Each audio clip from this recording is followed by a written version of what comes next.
அரசு பள்ளியில் சரியான கட்டடங்கள் மற்றும் வசதிகள் இருப்பது எவ்வளவு முக்கியமோ அதே அளவுக்கு தகுதியான ஆசிரியர்கள் இருப்பது முக்கியம். 2013ஆம் ஆண்டு முதல் பரிதாப நிலையில் பல்லாயிரக்கணக்கான பட்டதாரிகள் ஆசிரியர் பணி நியமனம் பெறாமல் காத்துக் கொண்டிருக்கின்றனர்.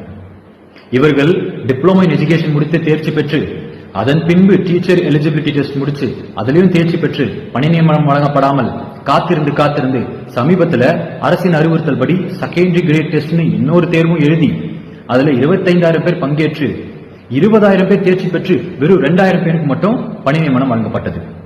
14,000 காலி இடங்கள்ல தேர்ச்சி பெற்று தகுதியா இருக்க இந்த பட்டதாரிகளை வைத்து நிரப்பாம தற்காலிக ஆசிரியர்களை வச்சு நிரப்பிட்டாங்க.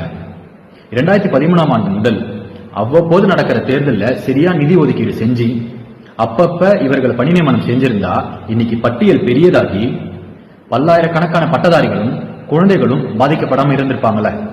அரசு கூறும் காரணம் நிதி பற்றாக்குறை. எப்படி? F1 ரேஸ் நடத்த கோடிக்கணக்கில் நிதி இருக்கும், கலைஞர் பன்னாட்டு அரங்கம் அமைக்க கோடிக்கணக்கில் நிதி இருக்கும், ஊரெங்கிலும் சிலை திறக்க கோடிக்கணக்கில் நிதி இருக்கும். ஆனால் நம் குழந்தைகளின் எதிர்காலத்தை கையில் வைத்திருக்கக்கூடிய இடைநிலை ஆசிரியர்களின் பணி நியமனத்திற்கு நிதி இருக்காது.